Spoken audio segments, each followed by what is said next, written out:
Under a sky full of pulsing lights, a crowd of bodies sways hypnotically to the rhythm of live music. Their cheers fill the vast expanse of festivals like Coachella, South by Southwest, and Austin Afropunk. The air buzzes with excitement and anticipation, charged with love for artists who are more than just performers to their fans. They're icons, heroes, and sometimes even saviors. But among the euphoria and camaraderie, a sinister shadow lurks. The haunting echoes of the 2021 Astroworld tragedy and the ghostly remnants of disasters that have scarred legends like The Who, Guns N' Roses, and AC/DC linger.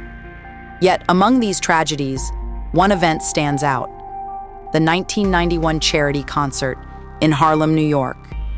It started with promise and joy, but ended in an unforgettable nightmare for 9 innocent souls. Welcome back to No Tears for Black Girls. I'm your host, Samantha Paul. Today, we're revisiting a dark chapter in music history, the 1991 charity concert in Harlem, New York. What started as a star-studded event featuring Sean "Puffy" Combs and Heavy D turned into a nightmare, claiming the lives of 9 innocent attendees. In this episode, we'll unravel the tragic events at New York City College, where mismanaged tickets and a dangerous bottleneck led to a horrifying crush. Join us as we remember the lives lost, the chaos that ensued, and the lasting impact on the community. A cramped staircase at New York City College became a dangerous bottleneck, trapping teenagers and young adults in a crushing heap. 9 people lost their lives in this tragedy, leaving the city in mourning.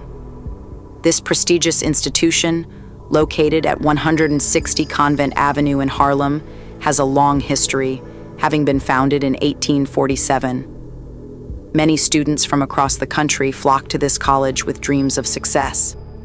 The surrounding area, known as Greater Harlem, is steeped in rich history, from the lively events of the 1960s to the bustling streets filled with basketball games, block parties, street festivals, and charity concerts during warmer months.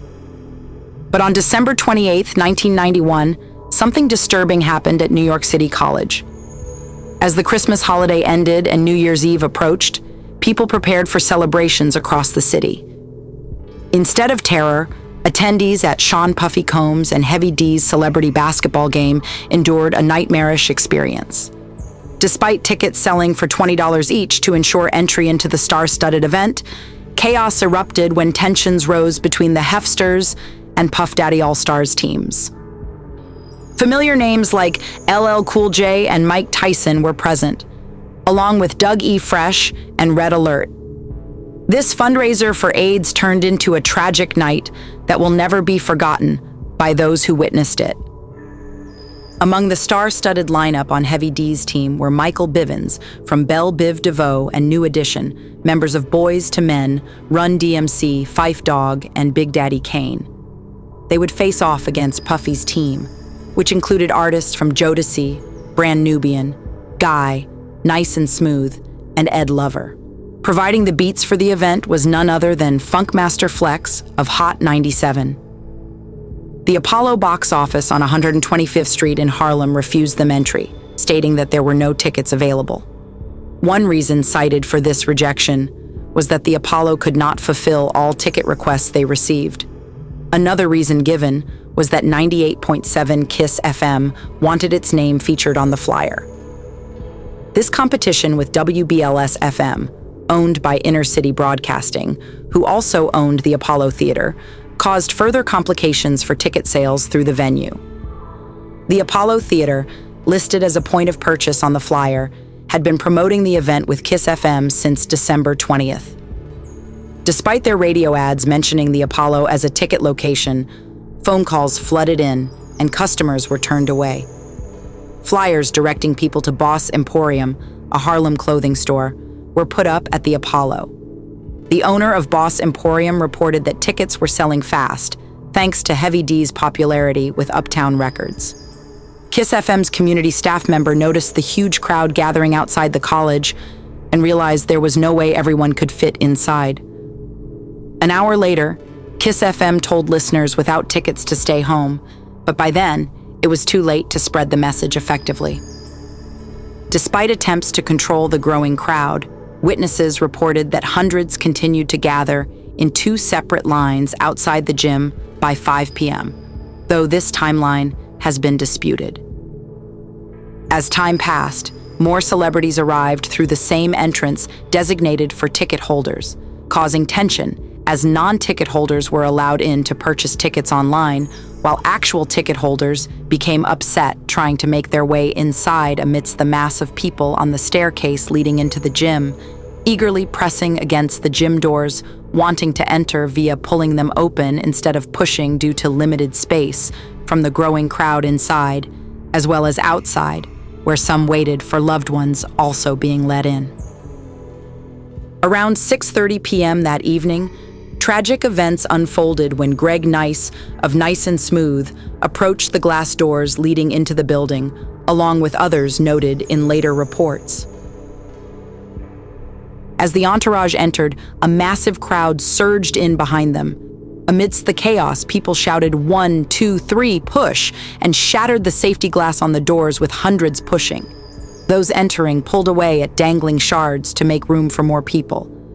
Panic and cries to stop fell on deaf ears as the huge crowd crushed anyone against the 12-foot wide stairwell doors. Reports differ on whether people tried to move backward or step on others to escape. Yet, it was chaos as people fought to get out, while others gasped for air under the weight of hundreds of bodies. Eventually, some inside opened doors and pulled people in, but the pandemonium continued. Injured individuals appeared in footage carried into the gym, while Doug E. Fresh pleaded for someone to call for help. Reports of shots fired caused further panic and a stampede among those seeking cover. The first ambulance arrived 15 minutes after the chaos began, but attempts to save lives started earlier, based on footage timestamps. 19-year-old Letitia Creshad Hurd, a focused Bronx native determined to become a probation officer at John Jay College, ignored her brother's warnings and excitedly attended the event. A friend later identified her among the casualties, a devastating loss for her family and community. Similarly, 17-year-old Leonard Nelson Jr., an only child with dreams of college and a bright future, often listened to hip-hop tunes on his Walkman and played quarterback for Truman Mustang's football team. Afterward, the city named a field in his memory. Unfortunately, 9 lives were lost that night, including theirs. A stranger broke the news of Sharice Ann Knowles' death to her brother. Sharice, 26 years old from Brooklyn, New York, came from a religious family and had recently graduated as a nurse. She lived with her grandparents and young daughter and had been separated from her boyfriend during the chaos. Fellow nurses wore their uniforms to pay tribute at her funeral. Unknown to Jabal Rainey's parents, he attended the event but never made it back home. Darren Brown, 28 years old, and a friend of Nice and Smooth, worked on their road crew and should have been safe at the concert. However, he succumbed to the crushing crowd. His daughter had called him Daddy only days before. Yul Dargan, age 24, lived in his parents' attic apartment, decorated with posters of his icons like Whitney Houston and Michael Jordan. Yul, an avid sports fanatic, always caught games at the Meadowlands and was thrilled for this event. He was very involved in his church community at Walker Memorial Baptist in the Bronx and was known as one of its most active young members. After graduating from Cardinal Hayes High School, Yul planned to move to Atlanta to be closer to family and attend college while working for their transit system. On the day of the event, Yul took the D train with his mother to Coney Island, where she worked as a nurse at the hospital. He gave her a bottle of White Diamond's perfume for her birthday and promised her a birthday card after the basketball game later that night. However, Yul's mother learned about his death from local news and received a call from their pastor shortly after his death.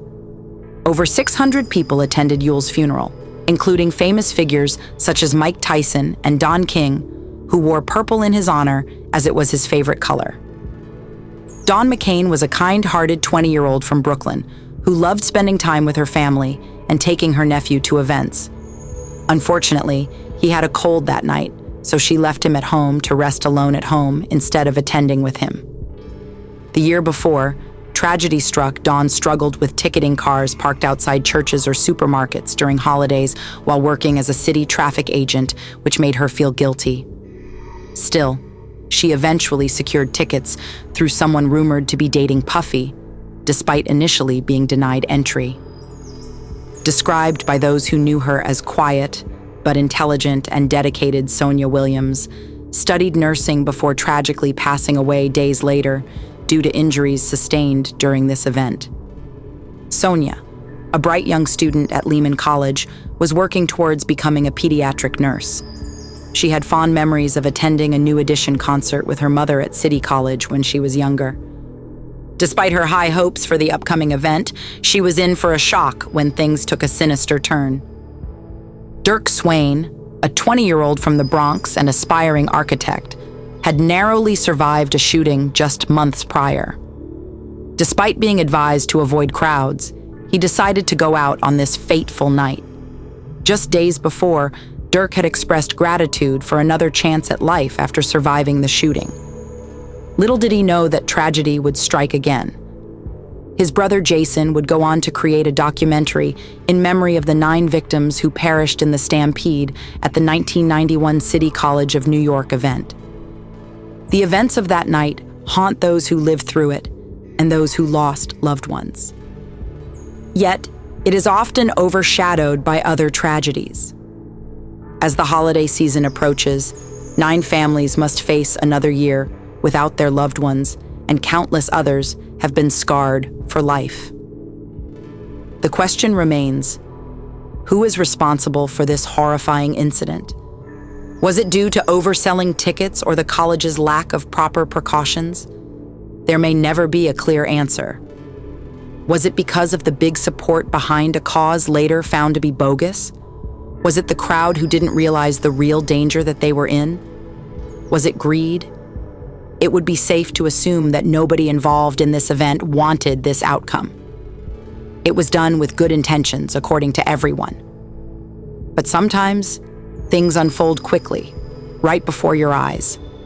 And before you know it, the situation can no longer be contained. And when it gets to that point, everyone involved in something like this, from the venue to the promoters to the officers, has to be on the same page. Because tragedy can strike faster than you expect. It's always important to point out that many are to blame, but what these families wanted more than anything was to have their loved ones back. They longed to discuss that fateful evening and imagine how it should have unfolded, free from devastation, surrounded by safety and happiness. But instead, the night became a stark contrast, leaving grieving families to mend what was broken. May those who perished find eternal peace. My heartfelt sympathies go out to all those impacted by this tragedy. Thank you for tuning in to No Tears for Black Girls. This series is skillfully crafted by acclaimed writer and producer John Reedberg with the guidance of unapologetic host Samantha Paul. Catch new episodes every Tuesday and Thursday on all major podcast platforms. You can listen anywhere, anytime. And if you truly enjoy our content, please leave a 5-star rating and positive review. Remember to stay loved, stay blessed, and stay safe.